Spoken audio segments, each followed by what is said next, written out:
What's up everyone? Today we're going to be talking about a lens that's going to be very popular this year, and it's actually selling very well from what I know, and that is the new Sigma 14mm 24 2.8 art lens. It's available for Nikon, Canon, and your Sigma mounts. It's also available for your both full frame and crop sensors. So this $1,300 lens, yes, it's $1,300, which in the scheme of things, the Tamron 15-30 is around the same price. But your Nikon 14-24, your Canon 16-35 2.8s are much higher in price. So how does this stand out and how does this kind of compare to something similar? Let's talk about it. So I had a few weeks to play with this lens. I took it to a monument that I always wanted to visit, and it's interesting because it's a pretty tall monument for what it is. It's a teardrop memorial in Bayonne, New Jersey. I wanted to get out there because I just thought it'd be interesting to shoot, especially something with this. And I went on a very sunny day, so I wanted to test how it would flare if you shot directly into the sun, which you shouldn't be doing anyway.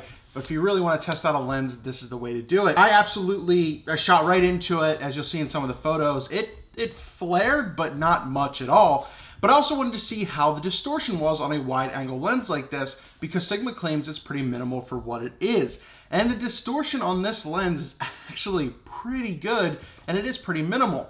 Now, its counterpart, like the Tamron 15-30, is pretty close to what this is. I'll talk about that more in a second, but that did distort a little bit more, especially out of 15mm. But at 14mm, this distorted just a bit around the edges, obviously, but it wasn't bad compared to a lot of the other stuff on the market. So for that, I definitely give it a check and say, Sigma really didn't fib about that one. But the build quality, the actual lens itself, be it the plastic lens hood and all, it's very professionally built. This is their art lens with their art badge up top here, and it just feels professional. I mean, you do have a little bit of plastic, but everything else is a little bit more metallic.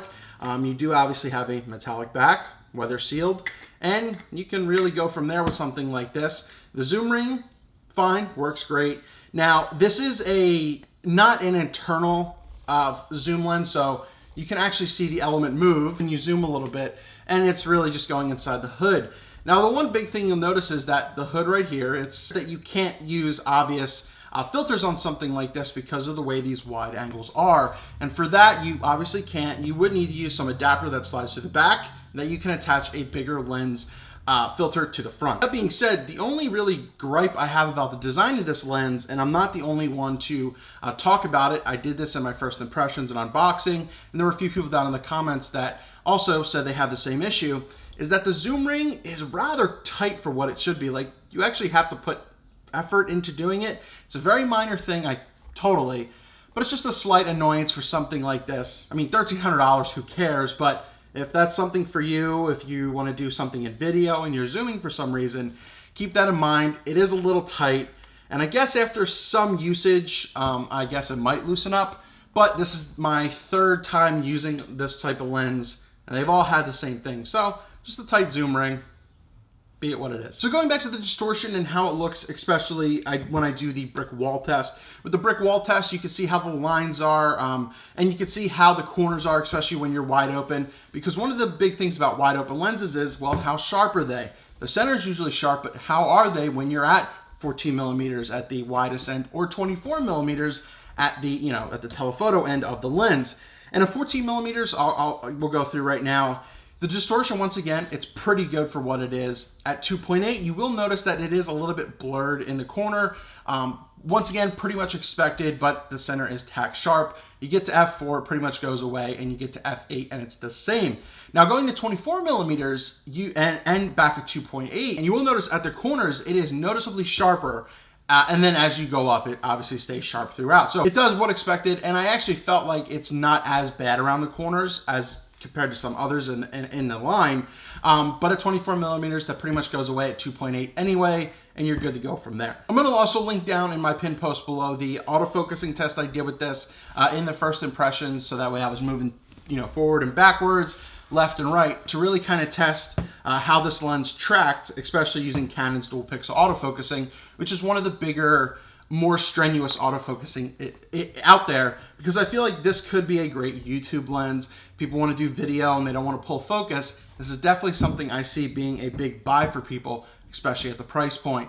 But autofocusing wise, just in general, especially on the still side of things, I had zero problems with it. Didn't hunt.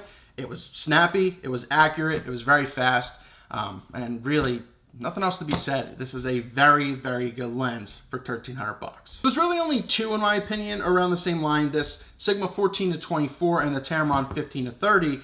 I have owned the 15-30 for actually probably about 6 months before I switched over systems and everything like that. I really, really enjoyed that lens.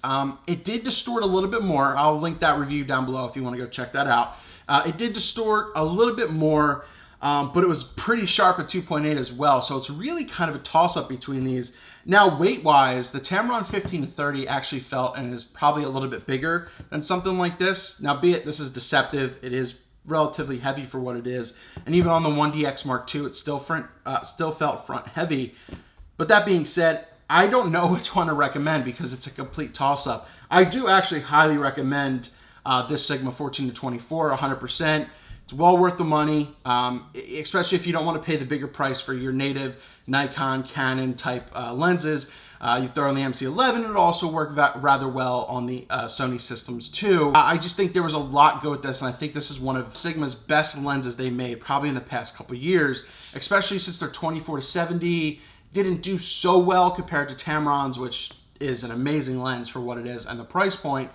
I think that they did come off the bench and hit a home run with something like this, and I think that it's going to sell rather well for them. I even debated picking it up, but I don't know if I really want the heft to it. I like my 16-35 f4 lens on my Canon. It's a lightweight, it's pretty good. It's under $1,000.